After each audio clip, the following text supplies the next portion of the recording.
जिला गाजियाबाद, तारीख 21 मई 2013। ये वो खौफनाक और काली रात थी जो काले पन्नों में दर्ज हो गई। एक ड्राइवर की ऐसी हैवानियत जिसे सोचकर भी रूह कांप जाए। एक 80 रुपए का चाकू और 7 कत्ल ने पूरे शहर को हिलाकर रख दिया था। नौकरी से निकाले जाने की खुन्नस में ड्राइवर को एक इंसान से हैवान बनाकर छोड़ा। बदले की भावना से अंदर ही अंदर जल रहे राहुल को खूंखार अपराधी बना दिया। आखिर क्या हुआ था उस काली रात को? व्यापारी सतीश चंद्र गोयल के यहाँ नौकरी करने वाले राहुल को किसी वजह से नौकरी से निकाल दिया गया था, जिसके चलते राहुल को अपने मालिक के ऊपर गुस्सा आया तो उसने बदला लेने का फुल प्रूफ प्लान तैयार किया। राहुल को इस बात की अच्छी तरह से जानकारी थी कि उसका मालिक किडनी की गंभीर बीमारी से जूझ रहा है, जिसके इलाज के लिए कम से कम 20 से 30 लाख रुपए रखे हुए थे। रात को लूट के इरादे से राहुल घर के अंदर दाखिल होता है और फिर शुरू होता है सीरियल किलिंग का फुल प्रूफ प्लान। बनाए गए प्लान के मुताबिक 21 मई 2013 की रात दोषी राहुल वर्मा छत के रास्ते कारोबारी के घर में घुसा और लूटपाट की घटना को अंजाम दिया। इसके बाद सोते हुए एक एक कर सभी की धारदार चाकू से गला रेत कर हत्या कर दी। मृतकों में कारोबारी सतीश चंद्र गोयल, पत्नी मंजू गोयल, बेटा सचिन गोयल, पुत्रवधू रेखा, पोता अमन, हनी और पोती मेघा शामिल थे। बच्चों की उम्र सिर्फ 8 से लेकर 12 साल के बीच थी, लेकिन हैवानियत की हदों ने इसके अंदर के इंसान को ही मार डाला था। पूरे देश को झकझोर देने वाली गोयल परिवार हत्याकांड की सुनवाई 9 सालों तक चली और फांसी के फंदे तक पहुंचने के पीछे एक सिगरेट ने अहम भूमिका निभाई।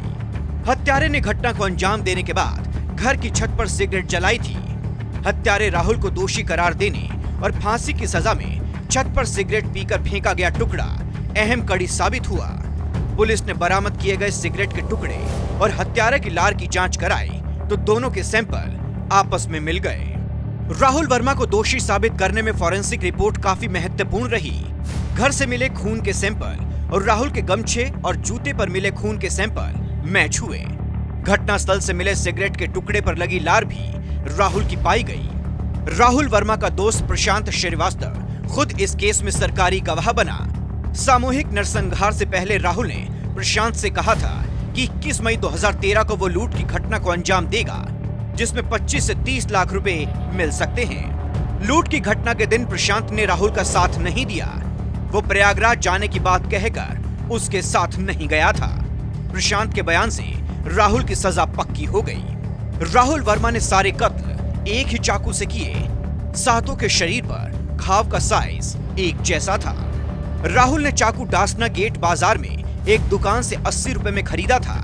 पुलिस ने चाकू बेचने वाले के बयान भी दर्ज किए। यही सारे अहम सबूत एक ही पीढ़ी को खत्म करने वाले हत्यारे राहुल को अपने कर्मों की सजा दिलाने के लिए अहम साबित हुए। अगस्त 2013 में इस मामले में पुलिस ने करीब 40 पन्नों की चार्जशीट कोर्ट में पेश की। नवंबर 2013 में ये केस कोर्ट में ट्रायल पर आ गया। इस मामले में अभियोजन पक्ष की ओर से कुल 28 गवाह पेश किए गए। 21 मई 2013 की रात को राहुल वर्मा के द्वारा 7 जनों की हत्या करी गई, जिसका आज जजमेंट आया 9 साल के बाद। आज जीत हासिल करी है।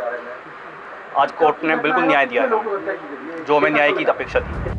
बहस पूरी होने के बाद एडीजे 19 कोर्ट ने 30 जुलाई 2022 को राहुल वर्मा को दोषी करार दिया था। 1 अगस्त की दोपहर कोर्ट ने इस मामले में अपना फैसला पढ़ना शुरू किया। अदालत ने इस मामले के एकमात्र दोषी राहुल वर्मा को सामूहिक हत्याकांड का दोषी पाते हुए फांसी की सजा सुनाई। 2013 का गाजियाबाद का वो चर्चित हत्याकांड, जहां कारोबारी सतीश गोयल और उसके परिवार की चाकू से गोदकर हत्या कर दी गई थी। इस पूरे मामले में इसका मुख्य आरोपी राहुल उनका पूर्व ड्राइवर था, जिसे कोर्ट ने दोषी करार देते हुए फांसी की सजा का ऐलान किया है। हालांकि ये पूरा घटनाक्रम लगभग 9 साल का हो गया है, जहां ये बताया गया कि 30 गवाह, फोरेंसिक एविडेंस और तमाम वो लंबी एक घटना रही थी, जिसके बाद कोर्ट ने साफ किया, उसे दोषी करार देते हुए उसे फांसी की सजा सुनाई। ये भी माना जा रहा है कि लूट के इरादे से इस हत्या को अंजाम दिया था। जहां पूरा परिवार जहां घर पर था, उसी दौरान राहुल जो उनका पूर्व ड्राइवर था, उसने इस घटना को अंजाम दिया था। लंबी एक कानूनी लड़ाई लड़ने के बाद जहां ये बताया गया कि राहुल जो डासना जेल में बंद था, सजा का ऐलान हुआ, जहां उसे फांसी की सजा दे दी गई है।